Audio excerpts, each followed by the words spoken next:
week's chapter of Bleach, Kenpachi and Mayuri Koratsuchi continue to battle against the evil Pernita, and it brings new meaning to the term, nerve damage. Holy crap, this week's chapter was insane! Did you see all of the damage that was done to Kenpachi this week? His arm was twisted, mangled, and completely destroyed, and he had no choice but to just rip it off, and that is the end of Kenpachi's arm. What the freaking hell? And what's really awesome about this is that even after suffering such major damage and continuing to bitch with Mayuri Koratsuchi right next to him, he still continues to attack like a freaking mad bull. He tries to cut Pernita in half, but it still does nothing. And this is when suddenly Mayuri Koratsuchi knows that he has no choice but to jump into battle. And this is where we start to learn a little bit more about the abilities of Pernita, which all involve damaging the nerves, or actually using his nerves to manipulate other people's and basically just to make their bodies implode on themselves so that they can turn in, as to what Mayuri Koratsuchi would say, a big freaking meatball. Soul King on a cracker, this was a ridiculous chapter. I mean, I love me some Kenpachi. I mean, he's a badass, and he was in this week's episode too. But the fact of the matter is, this is really going to be the battle between Pernita and Mayuri Koratsuchi. And that makes sense, because a lot of Pernita's abilities involve using nerves and these weird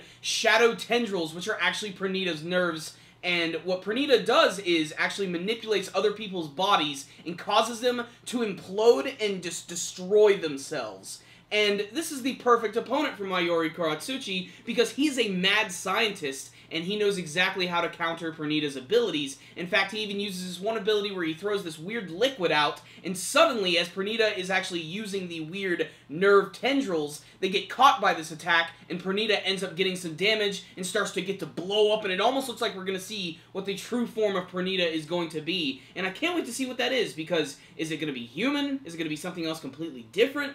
Is it going to be male? Is it going to be female? Is this going to be some sort of major twist for the series?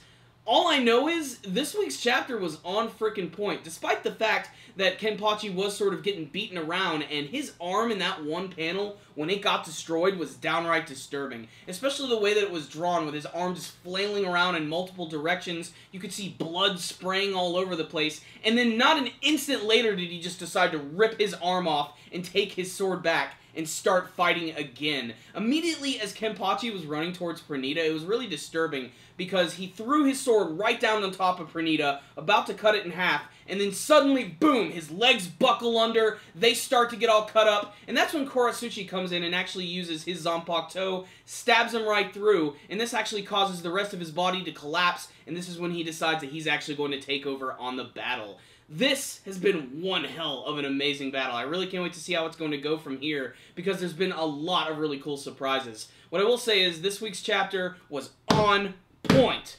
So what's the rundown on this week's chapter of Bleach? This one was really good. I still love the whole dynamic of Kenpachi and Mayuri Koratsuchi working together, because they're so completely different. You know, Mayuri is the thinking man's Shinigami. Although he does have his mad scientist tendencies, Kenpachi is honestly just as insane, because no matter what happens to him after having his arm mangled, his legs destroyed, his arm ripped off, he still continues to fight like a mad dog, and there's something really awesome about that.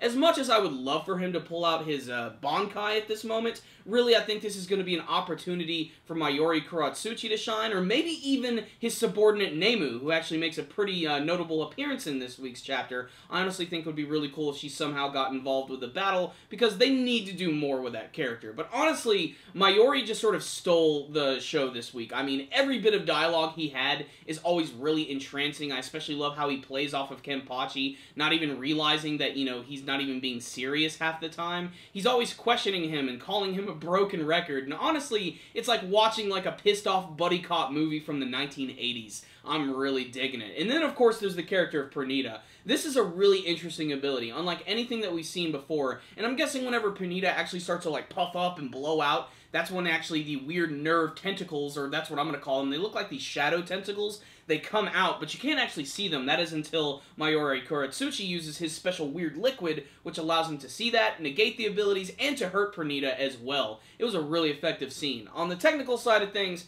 artwork this week looked really good and very disturbing, especially during the scenes when Kenpachi was being destroyed and you could see his arm literally just start twisting up and mangling and all of the blood was coming out and then boom, it's just a bloody mass after that. It's really freaking messed up. And I really do hope that Kenpachi is going to get back into the battle, but I won't be disappointed if Mayuri is the one who is going to finish it. I mean, this is really his battle. But what I really love about Mayuri Kuratsuchi is that he's like the one Shinigami, like, if you're on the opposing side, you don't want to run into, because not only does he destroy you, he destroys your mind and your body, and that's what I think he is going to do to Pernita, or maybe Pernita is going to have an ability that we didn't even really see before. Maybe this is just some sort of default thing. You know, we still need to see, like, more of the Volstandigs and all those other abilities, and we've already seen a little bit of that in the past, but I think this would be a great opportunity to build this one up more. I really do hope in the next chapter, too, that they stick with this battle. I hope they don't cut away from it. I hope they see this one through to the end, because this is exciting. This is the first battle since, I think, the battle between the Quincy leader and Ichibei Hyusabe that I've really, really enjoyed. Mostly just for the mystery behind it, and just how action-packed it is, and how freaking hardcore it is. And Kenpachi didn't even wince when he ripped his arm off! He's so freaking awesome! I still love that character so much! You know, he's already had his big Bankai moment in the series, but I'd still like to see, like, another iteration of that. Maybe he is just going to appear like a freaking evil monster out of nowhere. And really, that's the best way to describe this battle. This is not a battle between men, or Shinigami, or Quincy. This is a battle between monsters, and it is freaking monstrous and awesome, and so is this week's chapter, so I'm going to give it a 5 out of 5. I really love this one a lot. It's definitely one of the more fun chapters of Bleach I've read in quite some time. I loved the action. I loved the dialogue. It was hardcore, and I can't wait to see what Pernita's real form is going to be. What is it going to be? Like I said, there's a possibility that Pernita might not even be human. And the only reason I even say that is because we've already seen non-humans in the show. I mean, for one, just look at freaking Komamura. The guy's like a freaking wolf man. He's like a fox dude. I imagine that maybe Pernita is going to be something that we've never seen before. Some sort of weird black evil demon. Maybe something like that. Maybe Pernita really is a Jawa from Star Wars. So I loved this chapter a lot, but I want to hear from you guys. Did you read this week's chapter of Bleach? What did you think of the battle with Kenpachi Mayuri going up against Pernita, the evil Jawa of death? What do you think Pernita's true form is going to be? And do you think Kenpachi is going to get back into the battle? Or is there going to be another twist? Please tell me your thoughts in the comments section below. Thank you guys for watching my review. Make sure to like it and share it with your friends. Subscribe to the channel and follow us on social media. Thank you guys very much again for watching. And as always, stay dandy, baby.